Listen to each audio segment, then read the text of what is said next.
Heart beat சத்தம் கேட்டு பாரு, லப்பு டப்புன்னு கதைக்கும். ஹாய் காய்ஸ், இது உங்கள் ஆரிய சினிமாஸ். இப்போ நம்ம பார்க்க போகிற சீரீஸ் என்னன்னா ஹார்ட் பீட் சீசன் 1. வாங்க இப்போ நம்ம இந்த கதைக்குள்ளே போகலாமா? போன எபிசோடில் அந்த பொண்ணோட அப்பா தள்ளி விட்டு அந்த பொண்ணுக்கு ப்ளீடிங் ஆகிறத காட்டினாங்க. இப்போ எபிசோட் 19 பார்க்கலாமா? இப்போ அந்த பொண்ணு வினிஷா எங்கள் அப்பா கிட்ட பேசணுங்கான்னு ரீனா கிட்ட சொல்கிறா. அதுக்கு அனிதா இப்போ அதுக்கெல்லாம் டைம் இல்லை அப்படின்னு சொல்கிறா. அதுக்கு அந்த பொண்ணு இல்லை, எனக்கு எங்கள் அப்பாட்ட பேசியே ஆகணும்னு சொல்லி அடம்பிடிக்கிறா. இப்போ ரவி அர்ஜுன் கிட்ட நீ எதுக்கு அந்த பொண்ணுக்கு ட்ரீட்மெண்ட் பண்ண, யாராச்சும் பார்த்துருந்தா ஹாஸ்பிட்டல் மேலே கம்ப்ளைண்டே பண்ணிடுவாங்கன்னு சொல்கிறான். இப்போ தேஜாவும் நவீனும் அதான் வீடியோவே எடுத்துட்டாங்களே, 4K பிக்சரில் எடுத்திருக்காங்க அப்படின்னு சொல்லிட்டு வராங்க.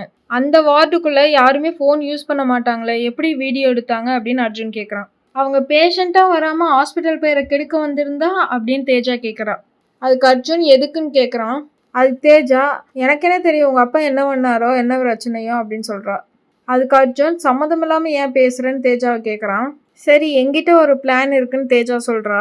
அதுக்கு ரவி கொஞ்சம் மிஸ் ஆனாலும் ஹாஸ்பிட்டலுக்கே டேஞ்சர்னு சொல்கிறான்.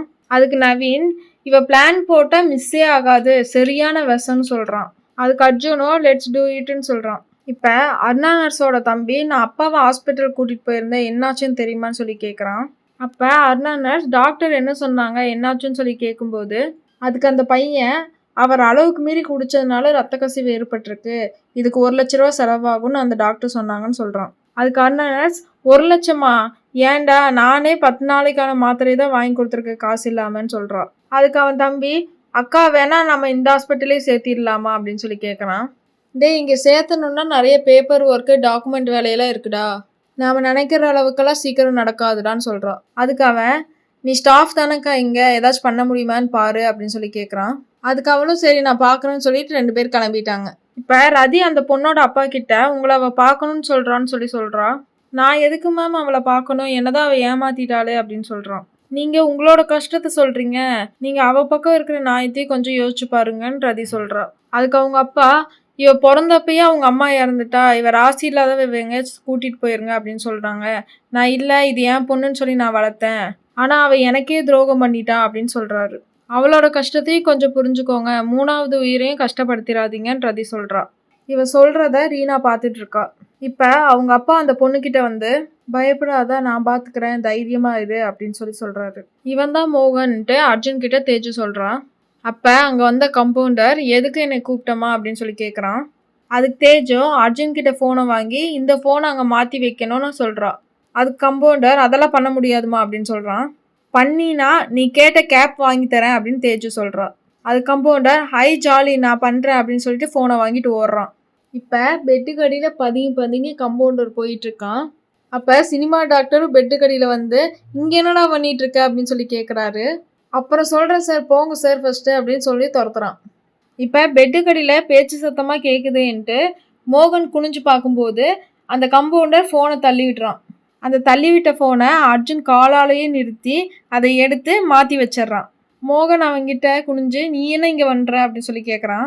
அதுக்கு சினிமா டாக்டர் இருங்க நாங்களே மேலே வரோன்னு சொல்லும்போது அர்ஜுன் அதுக்குள்ளே மோகனோட ஃபோன் எடுத்துகிட்டு கிளம்பிட்டான். தேஜோ நம்ம பிளான் எப்படி சக்ஸஸ் ஆயிடுச்சுன்னு திமிரா பார்க்குறா. இப்போ ரதி ஆப்ரேஷன் சக்ஸஸ்ஃபுல்லாக முடிஞ்சு கொஞ்ச நேரத்தில் உங்கள் பொண்ணை பார்க்கலாம் அப்படின்னு சொல்லி சொல்கிறா. அதுக்கு ரீனா அங்கே அந்த பொண்ணுக்கிட்டையும் ஆப்ரேஷன் சக்ஸஸ்ஃபுல்லாக முடிஞ்சு அப்படின்னு சொல்லி சொல்கிறா. அதுக்கு அந்த பொண்ணு தேங்க்யூங்க்கா அப்படின்னு சொல்லி சொல்கிறா. இப்போ அந்த பொண்ணோட அப்பா ரதிக்கிட்ட தேங்க்ஸ் சொல்கிறாரு. ரதி நான் தான் உங்ககிட்ட தேங்க்ஸ் சொல்லணும், என்னோட கோவம் கொஞ்சம் கொஞ்சமாக குறைஞ்சிட்ருக்கு அப்படின்னு சொல்லிட்டு இருக்கும்போதே அங்கே அந்த பொண்ணுக்கிட்ட ரீனா நீ ரொம்ப கிஃப்டடு அப்படின்னு சொல்லி சொல்கிறா. ஏன்னா உனக்காச்சும் ஒரு ஆள் இருக்காங்க கூடவே, இங்கே சில பேருக்கு அது கூட கிடைக்கலன்னு சொல்கிறா. இப்போ ரீனாவும் ரதியும் சேர்ந்து நடந்து போகிறாங்க. அப்போ ரதிக்கு ரீனா கூப்பிட்ட மாதிரியே தோணுது.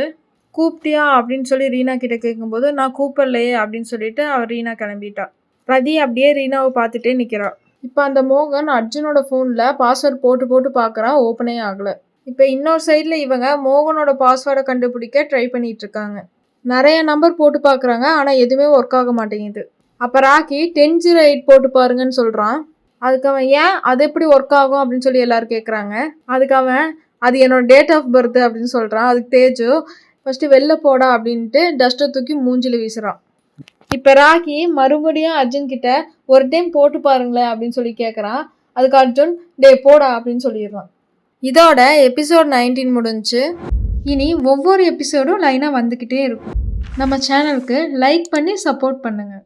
Subscribe RE cinemas. தேங்க்யூ.